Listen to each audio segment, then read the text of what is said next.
Bonjour et bienvenue sur cette chaîne Démocratie d'abord. Dans cette vidéo, j'aimerais parler de ce que les démocrates devront faire après la votation du 25 novembre 2018 sur l'initiative pour l'autodétermination. Donc le week-end prochain, nous allons voter sur cette initiative, une initiative qui est une mauvaise solution à un vrai problème. Ce qui fait que, quelle que soit l'issue de la votation, il y aura un problème. Soit l'initiative est refusée et donc le problème subsiste, soit l'initiative est acceptée et puis ce sera une mauvaise solution qui aura été adoptée. Donc dans les deux cas, il y a du pain sur la planche pour les démocrates. Je vais défendre l'idée qu'après cette votation, les démocrates auront quatre choses à faire. Premièrement, réaffirmer leur attachement à la démocratie. Deuxièmement, dire en quoi la situation qui sera en vigueur après la votation ne sera pas bonne. Troisièmement, se retrouver pour discuter et trouver une solution à ce problème. Et quatrièmement, lancer une initiative pour soumettre cette solution en votation populaire. Alors le premier point, ça va être pour les démocrates de réaffirmer leur attachement à la démocratie. Parce que durant cette campagne, il y a eu un déferlement de propos antidémocrates. Ce n'est pas que tous les adversaires de l'initiative étaient antidémocrates. On peut en réalité parfaitement être démocrate et être contre l'initiative.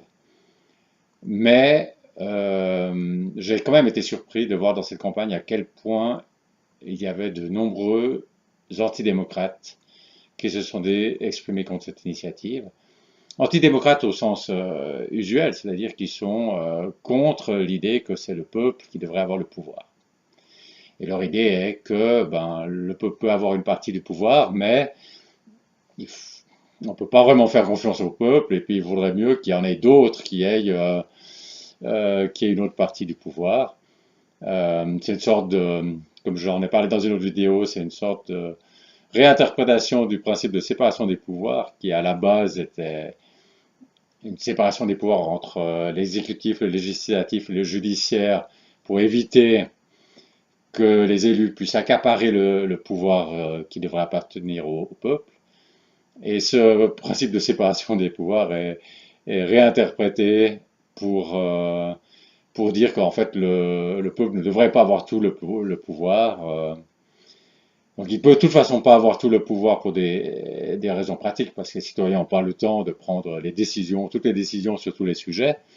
Mais l'idée est que non seulement pour des questions pratiques, mais pour des questions de principe notamment de séparation des pouvoirs, le peuple ne devrait pas avoir tout le pouvoir. Donc c'est antidémocratique au sens simplement où c'est l'idée que par principe même, le peuple ne devrait pas avoir le pouvoir, ou ne devrait pas avoir tout le pouvoir. Et, et là, il y a eu vraiment un déferlement de propos antidémocratiques, de thèses antidémocratiques, euh, souvent en montrant le fait que le peuple peut prendre des mauvaises décisions et peut en particulier opprimer, il se peut que la majorité opprime la minorité. C'est le risque que la démocratie devienne une dictature de la majorité. Et ce risque existe et c'est très important d'être conscient qu'il existe justement pour l'éviter. Ce qui fait que quand j'entends dire que le peuple a toujours raison ou qu'il n'y a pas de risque, tout ça, ça me fait sauter en l'air parce que ça me paraît extrêmement important d'être conscient de ce risque. Mais c'est une chose d'être conscient de ce risque et c'est une autre chose de dire, de prétendre que ce risque est plus élevé que dans d'autres systèmes. Qu'il est plus élevé dans un système démocratique, donc de démocratie directe, que dans un autre système. Alors que, alors que premièrement, historiquement, on voit bien que ce n'est pas le cas. Si on prend donc une démocratie directe, la Suisse, finalement, il n'y a pas eu tellement d'oppression des minorités. On peut mentionner, par exemple, l'initiative contre les minarets. Donc, on peut estimer que il y a, ça n'a pas sa place dans la Constitution, cette interdiction des minarets qui a été acceptée par le peuple. Euh, mais, mais premièrement, c'est pas une interdiction de pratiquer la religion musulmane et c'est pas non plus une interdiction de construire des mosquées, c'est juste une interdiction de mettre ces minarets à côté des mosquées. Donc on peut estimer que cette interdiction ne devrait pas être là et que c'était une mauvaise décision du peuple. Mais premièrement, il faut voir ce qu'était cette décision. Simplement, donc, l'interdiction des minarets et rien d'autre. Euh, et d'autre part, il faut comparer avec ce qui se passe dans d'autres systèmes. Parce que c'est pas tout de dire, voilà, il y a une mauvaise décision qui a été prise dans un système démocratique, donc la démocratie directe est mauvaise, ou il faut la limiter. Il faut quand même comparer avec d'autres systèmes. Et si on compare, ben on voit qu'il y a des choses beaucoup plus effroyables qui se passent dans d'autres systèmes, dits démocratiques d'ailleurs, dans des systèmes électifs. Dits démocratiques parce que les systèmes électifs, c'est pas vraiment le peuple qui a le pouvoir. Euh, mais dans ces systèmes-là, il y a eu des choses bien plus graves que l'interdiction des minarets. Pour donner juste un exemple, si on regarde les auteurs de la première déclaration de l'homme et du citoyen, eh bien après qu'ils ont rédigé cette déclaration, ils ont commencé à égorger leurs adversaires politiques. Donc ça c'est quand même ça c'est quand même incomparablement plus grave que l'interdiction des minarets. Égorger massivement, donc la guillotine a fonctionné à plein régime, et puis pas seulement la guillotine d'ailleurs, parce qu'ils ont aussi noyé des gens, par exemple dans le cadre du peuplicide de Vendée. Donc on a des trucs extrêmement graves qui se passent dans ce contexte-là. Euh, et à côté desquels quelque chose comme l'interdiction des minarets, c'est presque un certificat de bonne vie et mœurs. Donc, il y a eu toute une avalanche de propos antidémocratiques de façon absolument pas nuancée, absolument sans discuter, justement, sans regarder historiquement, en disant, on commence à dire s'il y a trois renards et une oie, qui doivent décider démocratiquement, qu'est-ce qu'ils vont manger, qu'est-ce qu'ils vont décider. Et sous-entendu que les trois renards vont manger l'oie. Mais regardez historiquement ce qui s'est passé en comparant des démocraties, donc une démocratie directe comme la Suisse et puis d'autres pays, et vous verrez que c'est bien mieux, le respect des minorités est bien mieux en Suisse que dans ces autres pays. Euh, on dirait que la Suisse est un petit pays, mais un petit pays peut aussi exterminer une partie de sa population, donc c'est pas simplement parce que la Suisse est un petit pays. Euh, En fait, on peut très bien comprendre pourquoi. C'est parce que lorsqu'il s'agit de voter, finalement, chacun est de temps à autre dans la minorité. Donc la tendance est quand même, dans le cadre d'une démocratie directe, est quand même au respect des minorités. Même s'il y a un risque dont je souligne qu'il faut rester bien conscient euh, pour réduire justement ce risque. Mais il n'en reste pas moins que, comme chaque citoyen est assez régulièrement dans la minorité, il y a une tendance pour la majorité des citoyens à respecter les minorités. Alors que dans un système autre, par exemple dans un système électif, là où il y a une concentration de pouvoir, eh bien les manettes, il va y avoir une concentration de pouvoir, et pour atteindre ces manettes, ça va attirer les gens qui sont assoiffés de pouvoir. Et là, c'est pas tellement étonnant que les choses aient eu tendance à tourner plus mal que dans une démocratie directe. Donc, je ne veux pas mener plus loin le débat sur ce point ici, mais ce que je voulais juste illustrer, c'est qu'il y a eu dans cette campagne un déferlement de propos antidémocratiques et que donc à l'issue de cette campagne, ça va être important pour les démocrates de réaffirmer leur attachement à la démocratie. Et ceci, quel que soit le résultat de la votation, mais peut-être tout particulièrement si l'initiative est rejetée. Donc voilà le premier point. Le deuxième point, ça va être pour les démocrates de faire un constat de la situation qui sera en vigueur au lendemain de la votation et de dire qu'est-ce que c'est qui ne va pas dans cette situation. Alors là, ça va dépendre des résultats de la votation.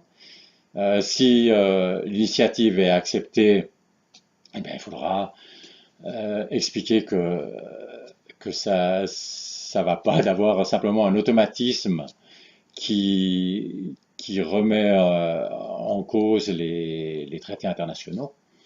Que dans ce cas-là, on n'est pas, c'est pas comme quand il y a deux articles constitutionnels, par exemple. Alors là, qui sont en contradiction, là, on peut dire le dernier article constitutionnel, finalement, il peut avoir priorité sur le plus ancien s'il y a une contradiction, parce que là, comme il est venu après, on avait plus d'informations, et s'il y avait eu des changements dans les préférences des gens, c'est aussi tenu compte dans cette dernière votation. Donc on peut dire on donne priorité au dernier article constitutionnel par rapport à s'il y a une contradiction avec un article constitutionnel précédemment adopté par le peuple. Et, et puis, c'est pas l'ancien article continuerait d'avoir sa validité, simplement quand il est en conflit avec le nouvel article constitutionnel, eh bien c'est le nouveau qui dominerait. Et puis si on n'est pas satisfait avec cette situation, on peut toujours aussi remodifier l'ancien article constitutionnel. Donc là, quand c'est une contradiction entre deux articles constitutionnels, c'est c'est tout à fait acceptable de simplement dire la dernière votation, c'est elle qui prime. Mais quand c'est une contradiction avec un accord international, alors là, c'est vraiment pas acceptable parce que l'accord international, il risque simplement de tomber, de disparaître complètement, parce qu'un accord international, c'est fait avec un autre pays, c'est pas juste un problème helvético-suisse. Donc, donc on risque simplement parce qu'il y a un conflit avec une dernière votation de faire tomber l'accord international ou tout l'engagement international. Donc là, on peut pas simplement utiliser cet automatisme et il faut trouver une autre solution. Donc ça, c'est le problème dans le cas où l'initiative est adoptée. Et puis si l'initiative n'est pas adoptée, ben alors le problème, c'est un autre problème.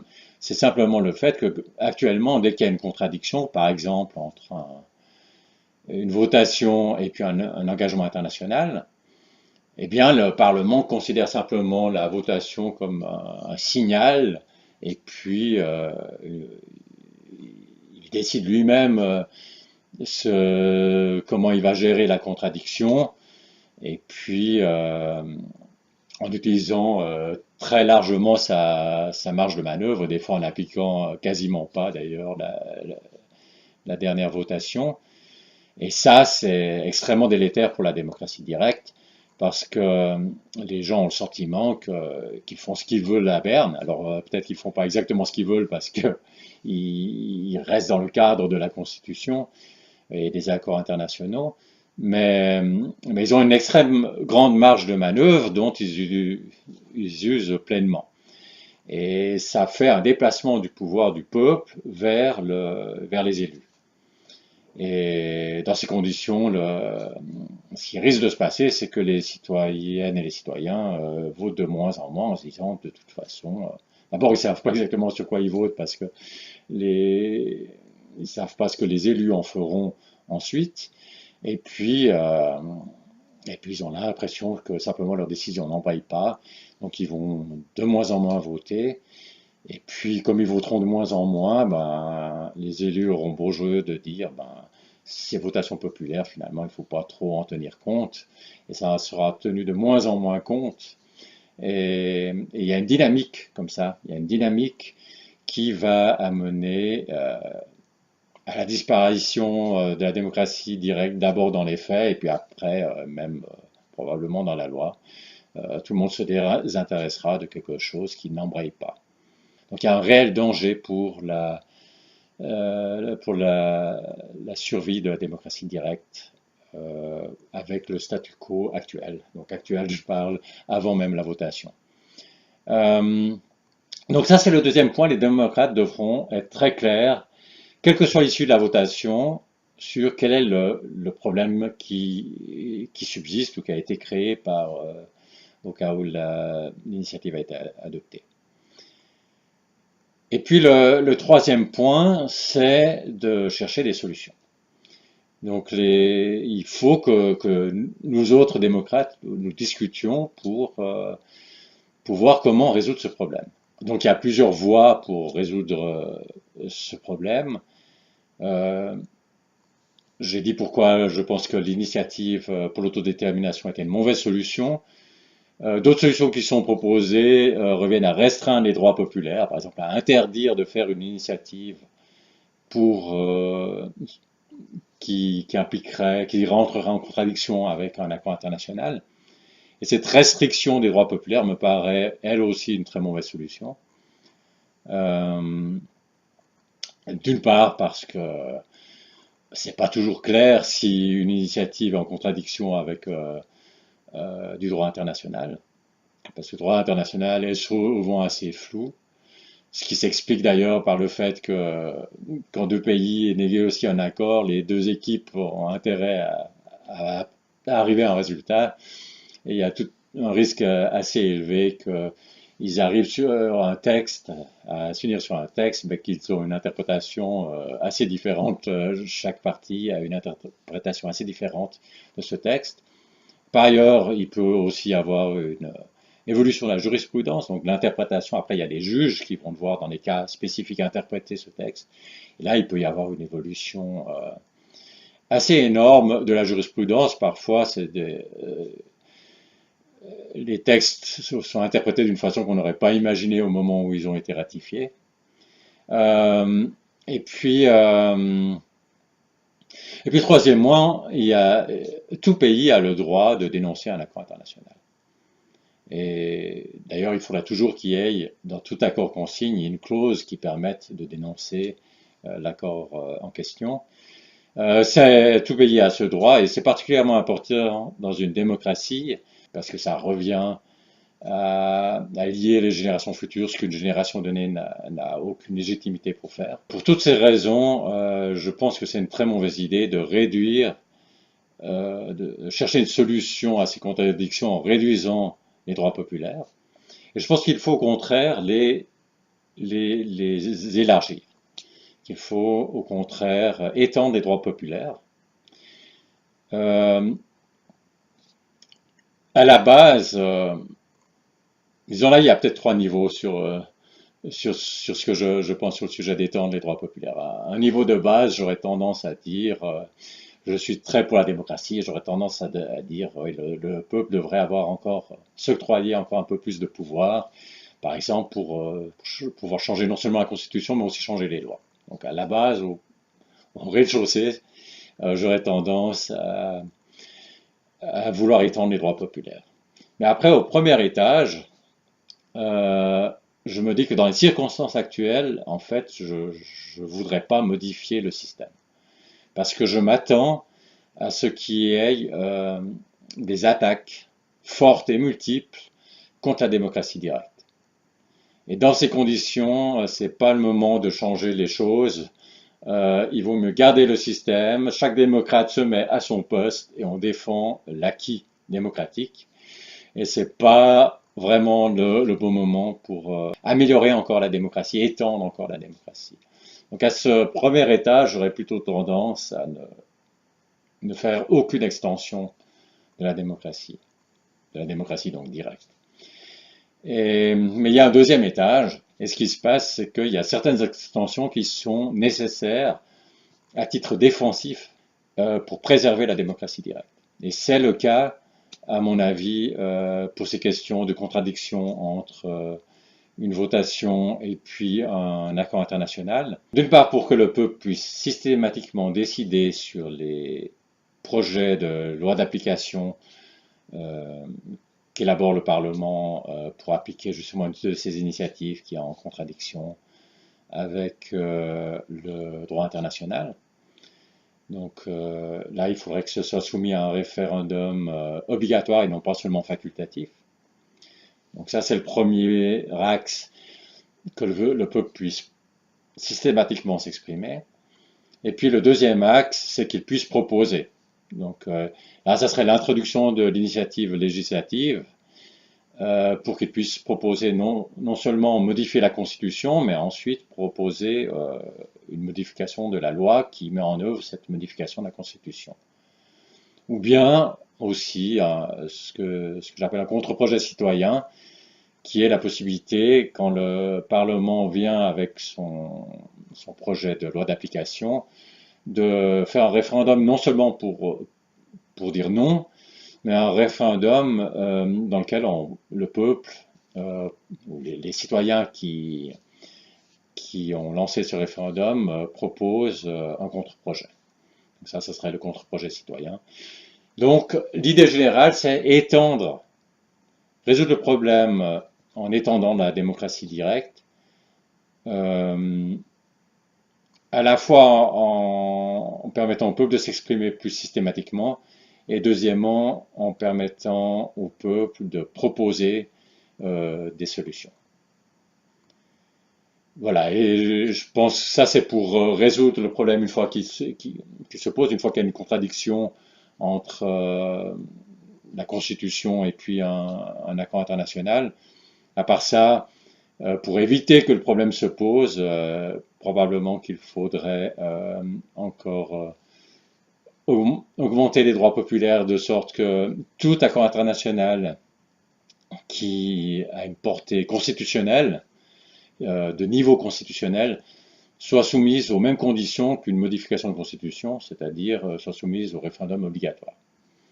Mais tout ça, là j'ai décrit maintenant un peu longuement ma proposition, c'est-à-dire une contribution, c'est ma contribution actuellement au débat.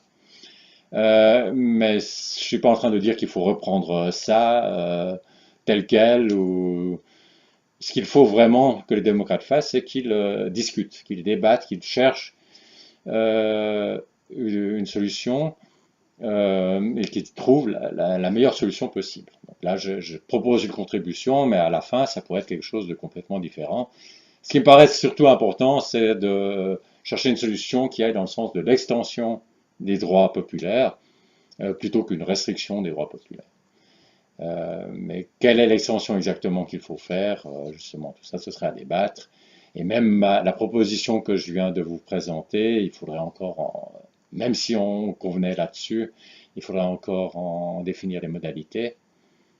Mais encore une fois, ça pourrait être quelque chose de tout à fait différent. Donc, il faut débattre sur le sujet pour trouver la meilleure solution. Ça, c'est le troisième point. Et le quatrième point, c'est qu'une fois qu'on aura débattu et qu'on sera arrivé à qu'il y aura une certaine solution ou quelques solutions qui auront émergé, alors là, il faudra passer à l'action. Et puis, probablement qu'il faudra lancer une initiative pour, pour soumettre justement cette solution qu'on aura trouvée, la soumettre en votation populaire. Et je pense qu'il faut vraiment faire une initiative, c'est-à-dire qu'on ne peut pas attendre que ce soit les parlementaires eux-mêmes qui le fassent. Si l'initiative pour l'autodétermination est rejetée, ça va être interprété comme la situation actuelle va très bien, il n'y a rien à changer. Donc là, les parlementaires vont certainement rien faire. Et puis si l'initiative pour l'autodétermination est acceptée, je ne sais pas exactement ce qui va se passer. À la limite, c'est pas exclu qu'elle soit simplement pas appliquée, qu'elle soit aussi comme d'autres initiatives considérées par les parlementaires simplement comme une impulsion à gérer. Mais ce que je peux imaginer, c'est que les parlementaires feront un peu traîner l'application, l'élaboration de la loi de mise en œuvre, et puis qui chercheront à proposer une autre solution. Mais comme ils n'ont pas proposé de contre-projet pour cette initiative, ça veut dire qu'ils n'ont pas envie vraiment de trouver une solution. Soit ils trouvent qu'il n'y a pas de problème. Finalement, la situation actuelle leur donne une grande marge de manœuvre, leur donne beaucoup de pouvoir. Donc, Donc ça c'est assez compréhensible que tu trouves la situation actuelle tout à fait confortable. Euh, donc ils vont probablement pas, même si l'initiative a été acceptée, ils vont probablement pas proposer quelque chose de sérieux, mais plutôt faire sans, proposer quelque chose qui pourrait passer pour quelque chose de sérieux, juste pour faire tomber l'initiative pour l'autodétermination, dont j'ai dit que c'était une mauvaise solution, mais en apportant quelque chose qui n'est toujours pas une bonne solution. Parce que finalement, on ne peut pas faire boire un âne qui n'a pas soif, et si le Parlement ne veut pas, ils vont simplement pas proposer quelque chose de sensé. Donc, je pense qu'il faudra, de toute façon, quelle que soit l'issue de la votation, il faudra à terme lancer une initiative. Donc ça, c'est le quatrième point, mais qui vient après le troisième, c'est-à-dire qu'il faut d'abord réfléchir ensemble pour trouver la meilleure solution. Voilà, donc pour résumer, voilà à mon avis quels sont les 4 points que devront faire les démocrates après la votation sur l'initiative pour l'autodétermination, et ceci que cette initiative a été acceptée ou refusée. Il faudra premièrement réaffirmer notre attachement à la démocratie. Deuxièmement, expliquer pourquoi la situation qui sera en vigueur après cette votation ne convient pas. Troisièmement, chercher une solution à cette situation. Donc là, il faudra qu'on discute et qu'on cherche ensemble une solution. Et quatrièmement, il faudra probablement lancer une initiative qui propose cette solution en votation populaire. Et pour tout ça, ben, il faut commencer par pouvoir se rejoindre, se retrouver. Et la façon la plus simple est peut-être d'utiliser un hashtag. Et comme ça, on peut après se rechercher sur ce hashtag. Et donc là, je propose un hashtag qui serait dièse for DD. Donc dièse, c'est le signe du hashtag. For, ça veut dire pour en anglais. Utiliser l'anglais de façon que ça puisse être utilisé aussi dans les parties germanophones ou italiophones de la Suisse. Et DD, c'est démocratie directe. Donc, dièse for DD. Ce serait ma proposition pour nous retrouver. C'est juste un signe pour pouvoir se retrouver.